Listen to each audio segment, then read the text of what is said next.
Triple Om Shanti ഒരു ഫ്ലോയിൽ അങ്ങനെ കുറേ സമയം വീഡിയോ ചെയ്യാന്ന് കരുതി. നമുക്കൊരു ഫ്ലോ കിട്ടിക്കഴിഞ്ഞാൽ അത് പറഞ്ഞിട്ട് കഴിഞ്ഞാൽ പിന്നെ എനിക്ക് ഇത് നേരെ ഒന്ന് ക്ലിയർ ആക്കിയിട്ട് അപ്ലോഡ് ചെയ്യേണ്ട ആവശ്യമുള്ളൂ. ഞാൻ ലൈവ് ആണെന്നും പറഞ്ഞുകൊണ്ട് ബ്രഹ്മകുമാരീസ് ചെയ്യണ സംഭവം ചെയ്യില്ല, ഒക്കെ റെക്കോർഡ് തന്നെ.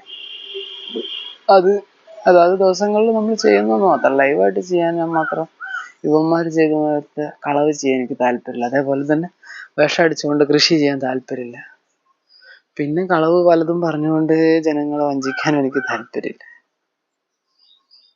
താല്പര്യമില്ല. കാരണം വേണ്ട, എനിക്ക് അങ്ങനെ ഒരു പാർട്ട് വേണ്ട. സത്യസന്ധമായിട്ട് മുഖത്ത് നോക്കിയിട്ട് സത്യസന്ധമായിട്ട് പറഞ്ഞിട്ട് ആരുടെ മുന്നിലും പറഞ്ഞിട്ട് അതിൻ്റെ എന്തെങ്കിലും കിട്ടണമെങ്കിൽ മതിയെന്ന്, അതിൻ്റെ പേരിൽ വലിയ ശിക്ഷയാണെങ്കിൽ ആ ശിക്ഷ അനുഭവിക്കാൻ തയ്യാറാണ്. അതല്ല അതിൻ്റെ പേരിൽ എന്തെങ്കിലും ഒരു അനുഗ്രഹം ഉണ്ടെങ്കിൽ അത് അനുഭവിക്കാൻ തയ്യാറാണ്. അങ്ങനെ മതി എനിക്ക്, അതിനപ്പുറത്തേക്ക് എനിക്ക് വേണ്ട. അതിനിപ്പോൾ എൻ്റെ ലൗകികത്തിലുള്ള കേസിൻ്റെ മേലെയായാലും ശരി, അലൗകികത്തിലുള്ള ഈ വക കാര്യങ്ങളുടെ മേലെയായാലും ശരി, പരമാത്മാവിൻ്റെ ഓർമ്മയുടെ പേരിൽ നമുക്ക് കിട്ടാൻ പോണ പാർട്ടായാലും മതി.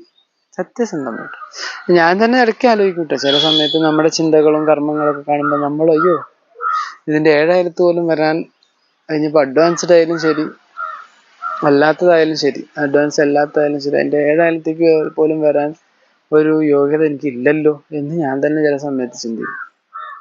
പക്ഷെ നമ്മൾ ചെയ്തു വെച്ചത് എവിടെയാണ്? ഈ ദ്വാപര കലിയുഗത്തിലാണ് ഫുള്ള് താഴ്ത്തിക്ക് പോയത്. അതേ സമയം തന്നെ നമ്മൾ അതിൻ്റെ കൂടെ ഭക്തി ചെയ്യുന്നുണ്ട്. അപ്പൊ അതിന്റെ ആ ഒരു റിയാലിറ്റി, ഭക്തി മാത്രല്ലട്ടാ, സന്യാസം നിറയെ ചെയ്തിട്ടുള്ളത് നമ്മളെ പോലത്തെ കുറെ യോഗികൾ തന്നെ നന്നായി ചെയ്തിട്ടുണ്ട്. നമ്മുടെ സമ്പത്തൊക്കെ അങ്ങോട്ട് ഇല്ലാതായപ്പോഴോ, അല്ലെങ്കിൽ ചിലപ്പോൾ സമ്പത്ത് നിലനിൽക്കിയ സമ്പത്തിന് നമ്മൾ പല സ്ഥലങ്ങളിലേക്ക് ഉപയോഗിച്ചുകൊണ്ടോ പല രീതിയിലായിട്ടും നമ്മൾ പല ധർമ്മങ്ങളുടെ അടിത്തറ പാകാനായിട്ട് വേണ്ട രീതിയിലുള്ള സന്യാസം ചെയ്തിട്ടുണ്ട്. അതിന്റെ ഫലമായിട്ടാണ് ഇന്ന് പല പല അമ്പലങ്ങളും കിടക്കുന്നത്. പല അമ്പലങ്ങൾ ആര് പണിച്ചതാണ്?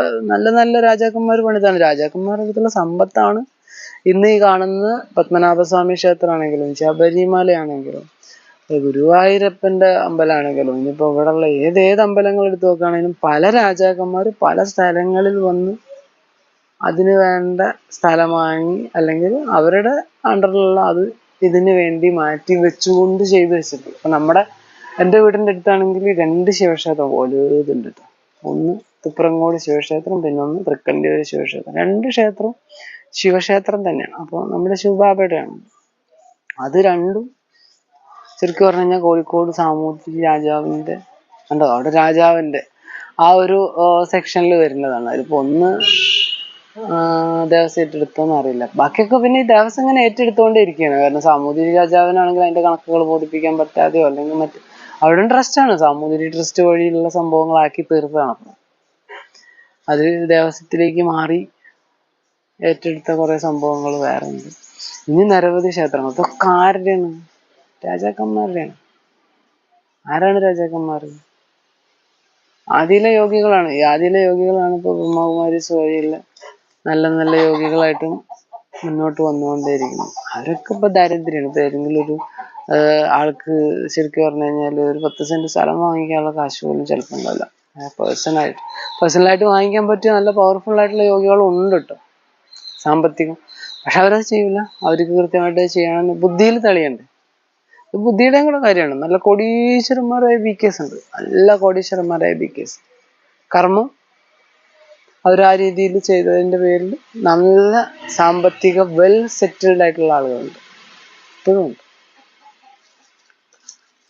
പക്ഷെ അവര് ആ രീതിയിൽ കർമ്മം ചെയ്യണം, അല്ലാത്തവര് മറ്റു രീതിയിൽ. കാരണം ബാബയ്ക്ക് ആവശ്യം എന്താണ്? ദരിദ്രന്മാരാണ്. കാരണം ദരിദ്രന്മാർക്ക് ശരിക്കും പറഞ്ഞു കഴിഞ്ഞാൽ നന്നായി സേവനം ചെയ്യാൻ കഴിയും, നന്നായി ജ്ഞാനം, യോഗം, ധാരണ ഒക്കെ ചെയ്യാൻ കഴിയും. സാമ്പത്തികം ഉണ്ടാകുമ്പോൾ നമ്മൾ അതിലേക്കും കൂടെ ചിന്ത പോകും. അതുകൊണ്ടാണ് ബാബ ദരിദ്രന്മാരുടെ തോഴനാണെന്ന് പറയുന്നത്. പാവങ്ങളുടെ തോഴനാണെന്ന് ബാബ പറയുന്നത്. ഏഴകളുടെ തോഴന. ബാബയ്ക്ക് അതാണ് ആവശ്യം.